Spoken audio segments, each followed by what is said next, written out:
चालबाज मासी रंजू बहन की बहू सृष्टि बहुत संस्कारी थी। दोनों सास बहू बड़े प्यार से रहती और मिलजुल कर घर का काम करती थी। पर ये बात कईयों को तो अच्छी लगती लेकिन कई लोगों को तो जलन का कारण बन गई थी। एक दिन सृष्टि से मिलने उसकी सहेली घर आती है। अरे सृष्टि, तू तो बड़ी अच्छी लग रही है। यहाँ तो घर का सारा काम करते करते हालत ही खराब हो जाती है। अपने ऊपर ध्यान देने का वक्त ही नहीं मिलता। तू तो बड़ी किस्मत वाली है। सृष्टि इस बात से हमेशा खुश रहती थी कि उसे एक अच्छा ससुराल मिला है। लेकिन एक दिन रंजू बहन की दूर की मौसी उसके साथ रहने आती है। अरे तू क्यों सारा दिन घर का काम करती है? बहू को बोला कर घर का काम किया करे। अरे है तो वो भी बेटी की तरह ही ना, और मिलजुल कर काम जल्दी हो जाता है। तू तो बड़ी सीधी है। देख कैसे मटक मटक के सारे घर में घूमती है तेरी बहू। मेरी बहू होती तो इस वक्त मेरा पैर दबाती। क्या ये तेरे पैर दबाती है? पैर तो कभी नहीं दबाए इसने मेरे।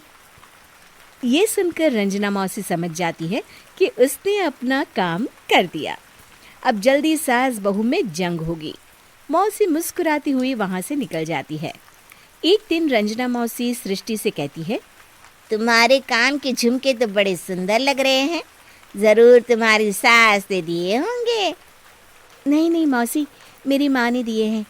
अच्छा, फिर तेरी सास मुझे क्यों कह रही थी कि ये झुमके उसने तुम्हें दिए हैं? उसे झूठ नहीं बोलना चाहिए था। वैसे तुम्हारी सास ये भी कह रही थी कि तुम्हें खाना बनाना नहीं आता, तभी उस बेचारी को सारा दिन तुम्हारे साथ काम करने के लिए किचन में लगना पड़ता है। ऐसी तो कोई बात नहीं है, मुझे खाना बनाना नहीं आता। अरे मैंने तो खुद उन्हें खाना बनाना सिखाया है मौसी।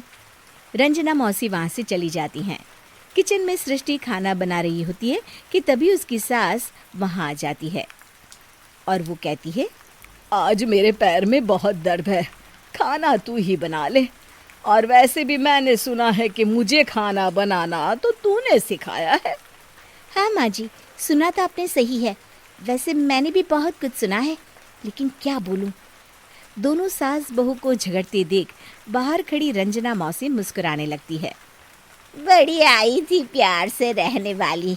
इन्हें कोई बताए सास कभी माँ नहीं बन सकती और ना ही कभी बहू बेटी। शाम को रंजना मौसी सृष्टि को बुलाती है। अरे सृष्टि बेटा, जरा एक कप चाय तो दे दे। मौसी, चाय आप माँ जी से ही ले लीजिए, मैं किचन में पैर भी नहीं रखूंगी। वैसे भी मुझे कहाँ आता है चाय बनाना। तभी वहाँ रंजू आ जाती है। वो सृष्टि की बात सुन लेती है। हाँ हाँ बहू रानी, तुझे तो कुछ नहीं आता।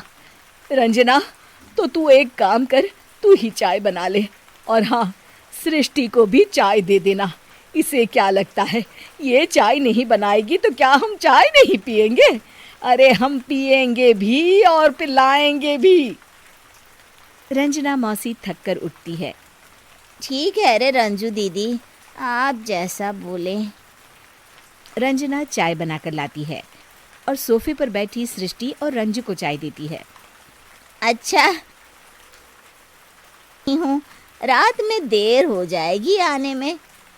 रंजना देर रात घर आती है तो सृष्टि को आवाज लगाती है। अरे बहू रानी, कुछ खाने को तो दे दे, बहुत जोर से भूख लगी है। मैंने कोई खाना वाना नहीं बनाया मौसी।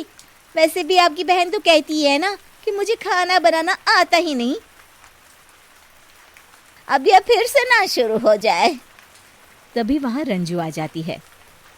रंजू, आज खाना तुम ही बना लो, और हाँ, थोड़ा खाना सृष्टि को भी दे देना, ताकि इसे भी पता चले कि हमारे यहाँ खाने का स्वाद क्या होता है। रंजना बेचारी किचन में जाकर पूरे घर का खाना बनाती है। जब वो खाना बनाकर बाहर निकलती है तो सास बहू टेबल पर बैठकर उसका इंतजार कर रही होती हैं।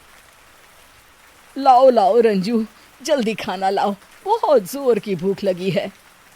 सास बहू खाना खाकर अपने अपने कमरे में चली जाती है। अगले दिन सुबह रंजू रंजना के कमरे में जाती है। अरे रंजू, अभी तक सो रही हो? जरा नाश्ता तो बना दो। तुम्हें तो पता है ना कि बहू आजकल किचन में पाँव भी नहीं रखती। पता नहीं किसने उसके कान भरे हैं। चलो अब उठो और नाश्ता बनाओ। और हाँ, सृष्टि को भी दे देना खाने के लिए। अरे उसे भी तो पता चले कि हमारे घर का नाश्ता कैसा होता है। मैं नीचे जा रही हूँ, जरा जल्दी वक्त पर आ जाना। हाँ। रंजना नीचे उतरती है और उसके हाथ में सूटकेस होता है। अरे रंजू, कहाँ जा रही हो? नाश्ता नहीं बनाओगी? अरे मौसी, बहुत जोर की भूख लगी है, नाश्ता अभी तक नहीं बना। अरे मैं कुछ नहीं बनाऊंगी, मैं तो घर जा रही हूँ।